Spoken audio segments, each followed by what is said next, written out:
কপালে কি দেছে? লঙ্কা। কিসের লঙ্কা?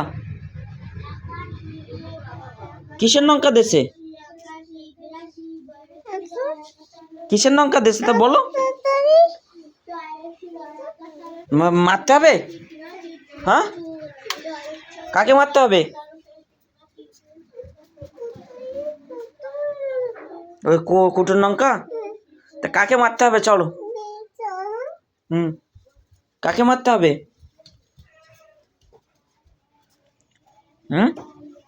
আসো এইদিকে এসো, বিভাকে মারতে হবে। তা এসো, না নেমে এসো, নেমে এসো। দাও। এই যে বিভা রান্না করছে, বিভাকে মারতে হবে। মারো, মারো। মেরেছো? ভালো লেগেছে? হ্যাঁ, তাই চলো।